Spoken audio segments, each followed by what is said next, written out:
for our bodies, join me as we explore 2050. What would be the future technology?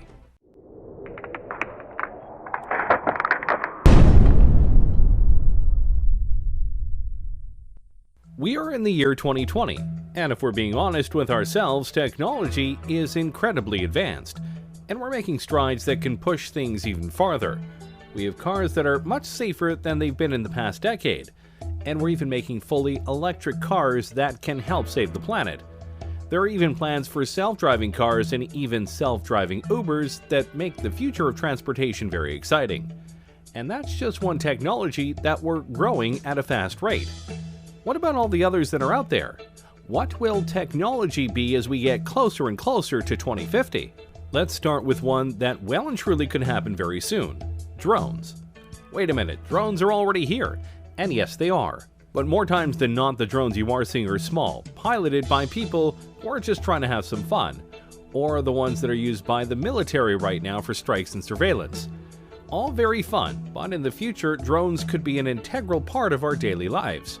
You've likely seen shows and people talk about how in a few years drones could be the new delivery services. Anything from pizza to Amazon packages and more. And honestly, that's very probable. Drones right now can be incredibly sophisticated, and some TV shows actually use them for sweeping and aerial shots as they film.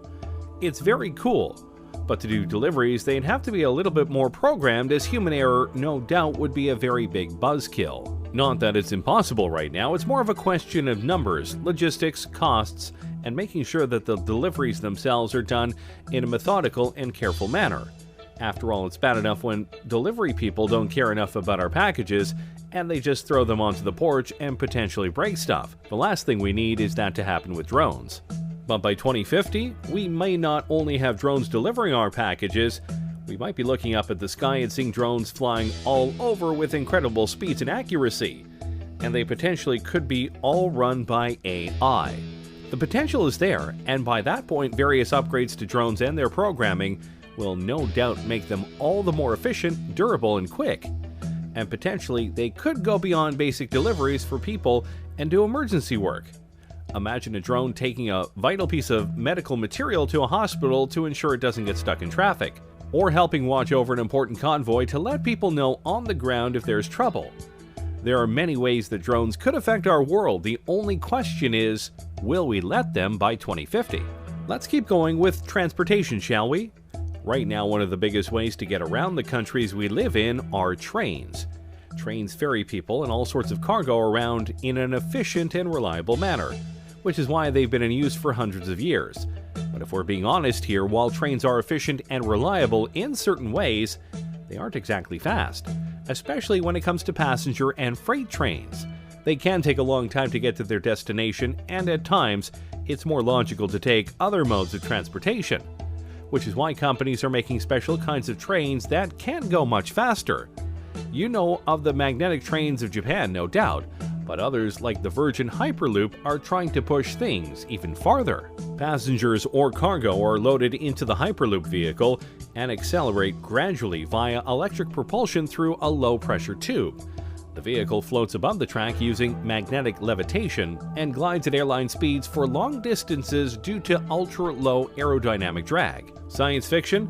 Hardly.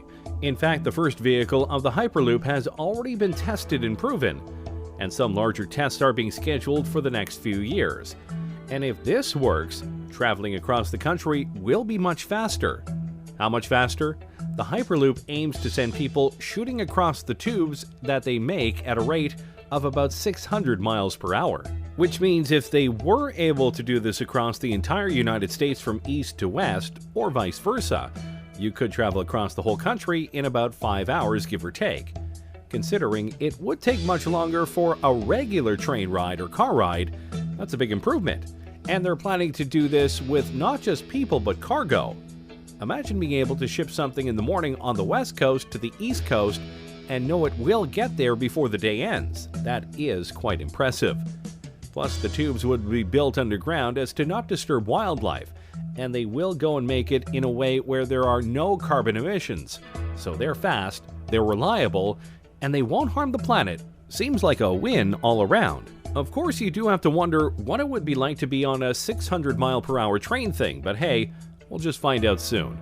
And by 2050, this could be one of the main modes of transportation around the world. Before we show off even more technologies we could have by 2050, be sure to like the video and subscribe to the channel. That way you don't miss any of our weekly videos. Okay, we've had some fun ones, but now let's go deeper down the rabbit hole and talk about the ones we all fear. AI. Yep, artificial intelligence. And no matter what way you look at it, people are seriously trying to make it happen, and make it happen soon.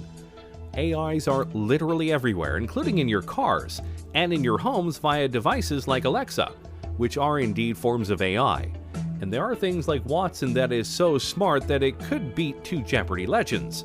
So by 2050, AI could be so advanced that our cultures, our world, could literally be run by them in a logistical and computing sense, or in a Terminator humans are obsolete sense.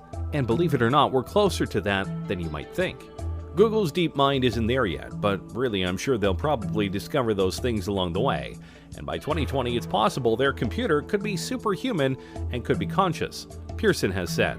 That could be the beginning of the end, really. Is Judgment Day inevitable?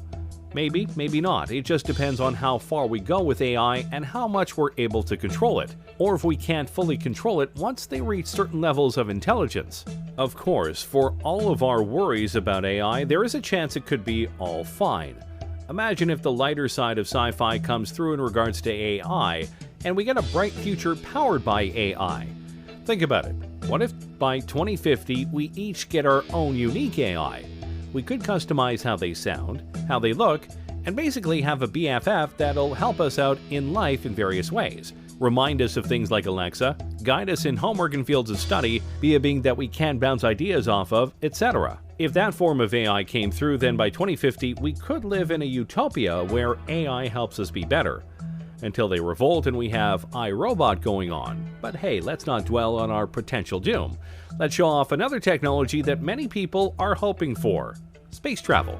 Yeah, when you think about the decade we're in right now, the 2020s, the biggest goal of the world by far is to get to Mars, and possibly beyond it. But it's not just about landing there, though that would and will be a crowning achievement for humanity in the decade and in recent times. More importantly than just landing there, though, is the ability to start setting up the first human colony on another planet. We've been to the moon many times, but we haven't tried to live there for various reasons. Mars seems to be the place where many feel we can go in order to live amongst the stars, and many speculate that by 2030 at the latest, barring setbacks, accidents, and other things obviously, we could not only be colonizing Mars but having regular shuttles go there so that people can see the red planet for themselves. We will see first people going off to Mars, and then robots will do some basic stuff, like making basic materials on Mars, Pearson said. We're going to have to do that because only so much can be brought into space. Of course, there are numerous things that need to be worked out before such a thing could happen. But we have top men on this, including Elon Musk and the SpaceX program, Jeff Bezos via his Blue Origin company, and more.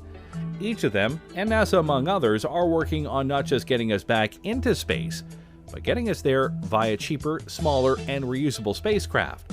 Something that honestly has been a setback for the space program over the last 20 years.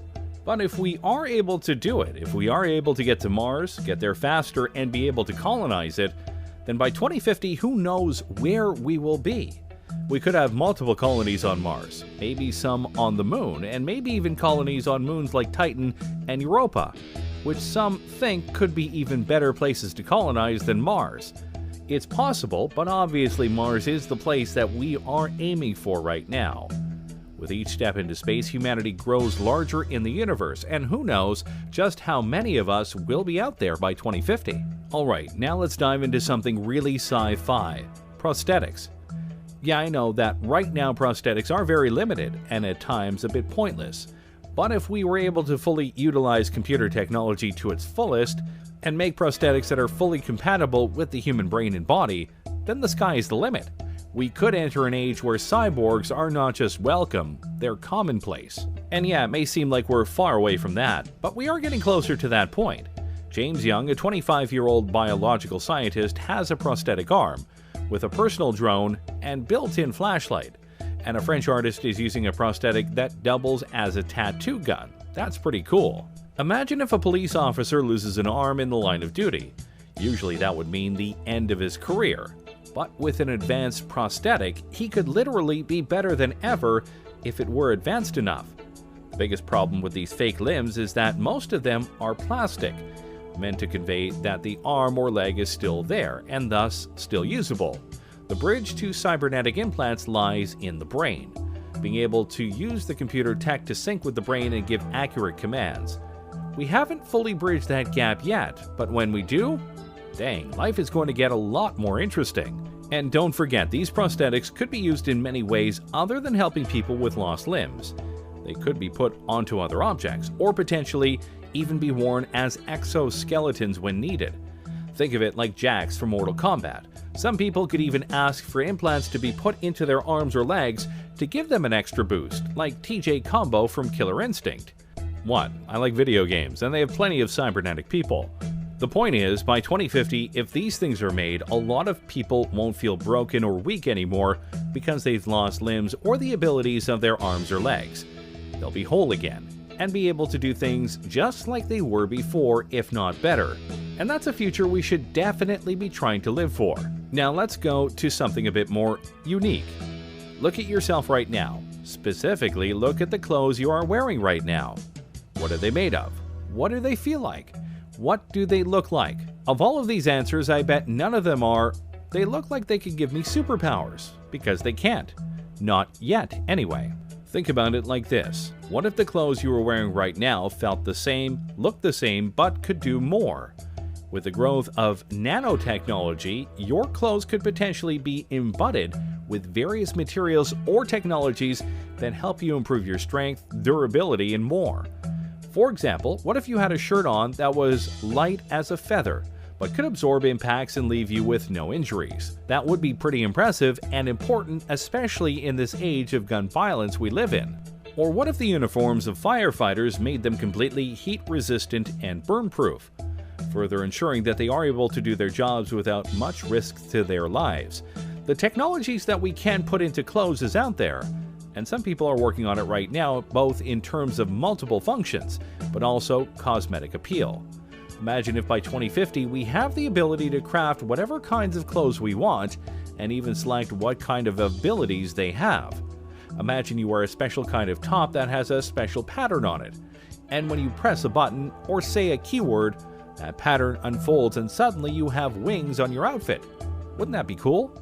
If done right, this could be the newest wave of fashion and style in the future. See, the future is hip. I'm sure that last one left you drooling, so let's temper your expectations and talk about school. Yes, it sucks, and learning can be a chore, but in the future it may be a lot more interactive. Over the last decade or so, computers in schools have been a must-have for various courses. But if the advent of virtual reality simulations come through as many expect them to, it could lead to all sorts of innovations in the classrooms that could help kids with what's going on.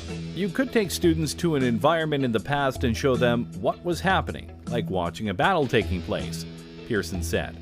You can explain that sort of thing more easily if they can see it happening than if you are looking at a textbook. Oh yeah, history and geography classes would be much more fun, that's for sure. Or imagine an audiobook, but instead of just an audio, you could see the characters coming to life before your eyes. Advanced technologies. And by 2050, our school systems could be so revolutionized that you have to try really hard to fail class. Though I'm sure some of you would still try. Finally, let's talk about something that I'm sure you'll be horrified to hear. In the future, you likely won't need a phone. I know you're stunned, but think about it. Right now, smartphones are becoming more and more advanced every single year. New features, new programs, etc. But by 2050, your phone won't likely need to exist because you'll have access to it and more via something else. What exactly? That depends on the technology. But obviously, the Gauntlet could do much more than that. It'll likely have a holographic screen that you can use to look up information on a much bigger keyboard.